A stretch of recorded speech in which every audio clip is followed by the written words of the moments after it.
The Falcon and the Winter Soldier, Episode 5. There's only one more episode left, and they're going to have to take the entirety of this story. They're going to have to throw it in there. They're going to have a superhero showdown.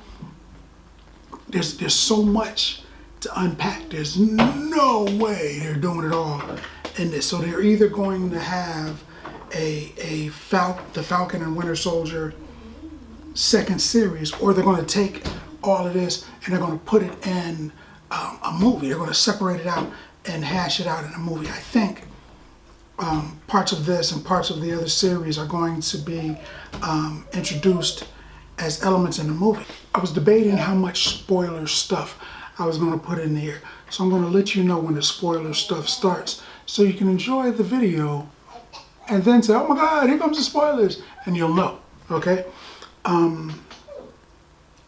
Cap and Bucky and Falcon have a big fight. And by Cap I mean the soon-to-be U.S. agent, Johnny Walker. They have a big fight. Cap, in the previous episode, of course, he decapitated a dude, or at least he crushed his sternum. But I'm thinking he decapitated that dude, you know, because during the fight, he tries to decapitate somebody else. So I'm thinking that's his go-to move. In the comics, he mentioned putting blades on the end of the shield so he could decapitate people. So I'm thinking that's probably what he's thinking about. He's got this great big shield. He's going to decapitate people. Decapitated. Johnny Depp said that in Sleepy Hollow, and it just sounds like a word that has to be said a certain way. Decapitated. So, Cap, U.S. agent, Bucky, and Falcon have a big fight. During that fight, you know, because Falcon was seasoned in that uniform, in that outfit, for years with the military. Then he became an Avenger and helped Captain America. Well, he helped Captain America, then became an Avenger. So he's been doing that for years. Bucky was a trained soldier. Then he was a government assassin. And as best I can tell, as best as I know, he still retains those abilities as a trained assassin. And he's got an adamantium, a vibranium arm. So these two guys are crazy dangerous. They can walk into a room, you know, at bar fight style and clear that bar out. But fighting Captain America, who just got his superpowers last episode, he almost beat them. He definitely beat them up. They didn't beat Captain America. They just beat him off of him. Because they was like, look, he almost killed us. And I'm thinking, that level of determination, skill, because it was mostly, you know how people say, oh, it's heart. He's got heart. U.S. agent, Captain America, evil Captain America, whatever you think about him, the dude's got heart. If he's in a fight, then you are in a fight. If you've got the U.S. agent on your butt, then you truly have somebody on your butt. So they barely survived that fight. They barely beat him, even after harming him in a certain way. I'm not giving the spoilers away yet. He still fought. He got right back up and was like, round two. He's a dangerous dude. And they accent that with this. Because if they go by what's in the comic, he's going to be trained by the Taskmaster, who is the dude fighting the Black Widow in her movie. The guy that's got all the abilities of the Avengers. Not the abilities, he's got all the skill. He can look at somebody and mimic their skill and talents. Kickboxing, fighting, race car driver, archery, all that stuff. If you've got a skill that is not superhuman, it's a physical skill, he can mimic it. And then now he's got it. So that guy, having seen Captain America fight and other people, trains the U.S. agent, the evil Captain America, how to fight, and he becomes like a government agent for a while. So he's as dangerous as he is now. He is going to get better. When I watched the fight, when the fight was about to start, I was like, oh, he's gonna dead them. He's gonna beat both of them because that's what he does. And he almost did it. So, respect to Evil Cat. Spoilers. Here they come. Ready? 1, 2, 3. Spoilers. They said that there's going to be a special guest star appearance by a big name star. And it was. It wasn't who I was expecting. I was wrong. I could have had 100 guesses. I'd have probably been wrong 99 of them. Julia Louis-Dreyfus is the special guest star. Ellen from, was it Ellen? Ellen from Seinfeld. She's on there. But she's not really doing the comedy thing. She's playing a woman called Valentine Allegra de Fontaine. That's her whole name. But she goes by the Countess. She's an interesting character. She, in fact, is interesting enough that she could have taken the place of Zemo as a level of interest from the beginning of the show. She's got a lot of things going. Just the name, Valentine Allegra de Fontaine is a big name. Sounds Italian, right? Remember, this is spoilers. Sounds Italian. But in the books, they call her the Countess. She joins S.H.I.E.L.D. She becomes a S.H.I.E.L.D. agent for a while. And then she infiltrates Hydra. And she becomes Madam Hydra for a while. Then she takes secrets she gets from them and she joins created a group called Leviathan. But it turns out that entire time, she's been in the comic books for years, that entire time she was in the comic books, she was a Russian sleeper agent. So she's not even Italian. I guess she was just mimicking a good,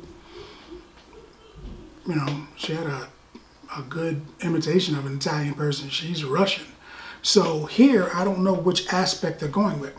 Of course, she hands them a card, but the card is blank. It's just a black card. So is that because she's really S.H.I.E.L.D.? And S.H.I.E.L.D. has been debunked. So now S.H.I.E.L.D. is like crazy underground? Is that what's going on? Or is she Hydra? Hydra kind of been disbanded too, but maybe she just don't want people to know. Here's a blank card.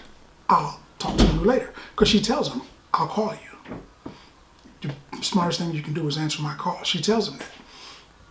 Or are they introducing Leviathan? I don't know.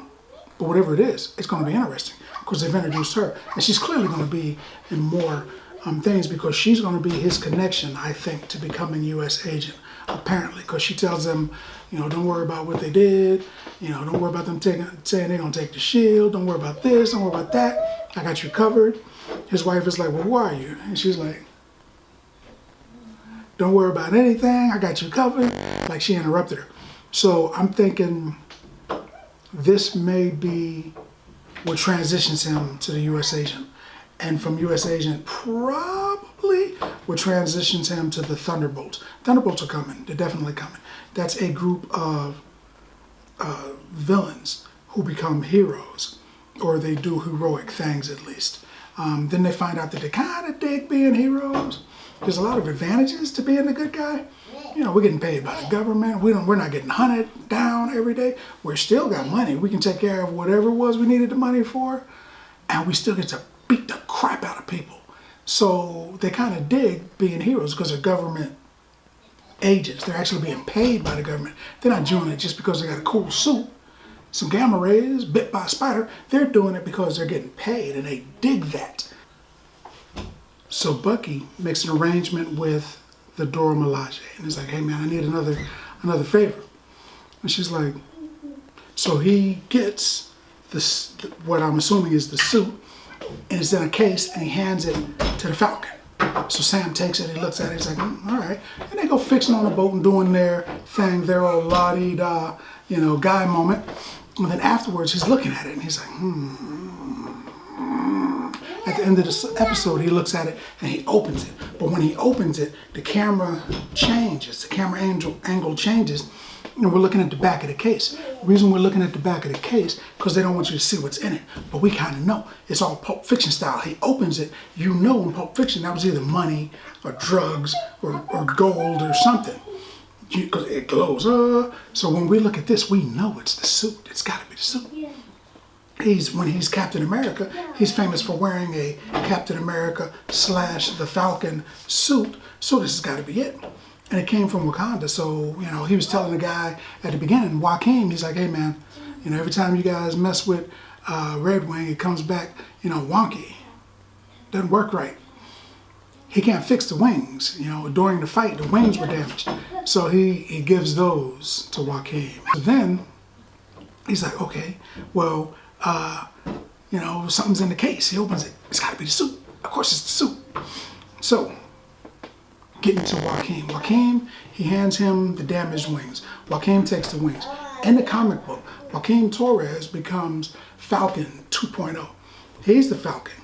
Now, he has wings as a part of his body because he gets mutated into a half-human, half-Falcon, vampire type kind of a dude. And he's got the wings and he can fly by flapping his wings, or funky chicken style. So, I'm thinking though, in the MCU, they changed the way the Falcon looked. Red Wing was an actual bird, and Falcon had a mental rapport, actually with all birds, but a mental rapport with Red Wing, and he could see what Red Wing saw, And now I'm thinking, are they going to actually mutate Joaquin? Probably not. He's got those wings. He's probably going to have somebody fix them and work on them and whatever, Justin Hammer, somebody, and he's going to have his own set of wings, and he'll be a government agent to Falcon, because the old Falcon's going to be Cap, so he'll be the Falcon.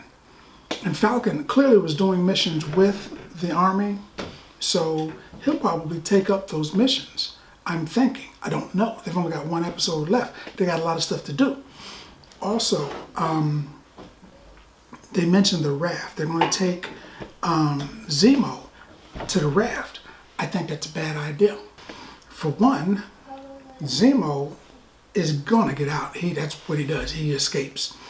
And they've got a lot of possibilities for villains to be introduced into the MCU.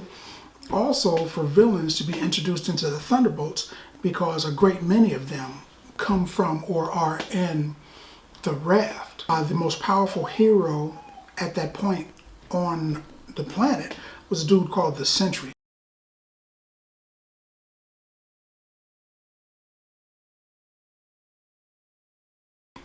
Essentially Marvel's version of Superman, plus he had the ability to control molecules, so he can control matter and energy. Plus, he had the ability of resurrection. He brought himself back to life at least once, might have been twice, and he brought his wife back. So that dude is crazy powerful. He was on the Raft. Eventually, the Raft gets broken open. People get in there and they cut all the power off. All of the villains escape. Mr. Hyde was on the Raft. All of the villains escape, and they go all over the place, and they form different organizations and what have you. If they do something like that now, because it can be done, because Steve Rogers went to the Raft and he freed all those Avengers. He freed Ant-Man was still there. He freed the Falcon and everybody. He took everybody with him, and they're like, we're on the run, but it's cool. Captain America, without the shield, went to the Raft and got everybody out. So somebody else could do it, and then there you go. There's the Thunderbolts, there's the Sinister Six, there's mutants, there's everybody. If they open up the Raft, it's like having a great big container full of superpowered people. It's open. I think that's what's going to happen. And I dig this episode. Johnny Walker, they tell him he's not Cap anymore. He's like, yes, I am. He's decided to make his own shield. There is a mid-credit scene. There is a mid-credit Easter egg. Be advised. Check it out. So he's making his own Captain America shield in his garage, I guess. It's not going to work. So eventually he's going to get a new shield, I'm sure. So I'm interested. There's a lot of things going on. Not a great deal of action, but a great deal of information. I want to check that out. In fact, I dug it so much that I would give this episode of The Falcon and the Winter Soldier 7 bags of popcorn. 7 bags of popcorn, because that's what I think about that. Now that you've seen this episode, let's talk about it in the comments. And as always, if you like the video, if you like the content, like, share, and subscribe. Popcorn passport. Get your popcorn passport.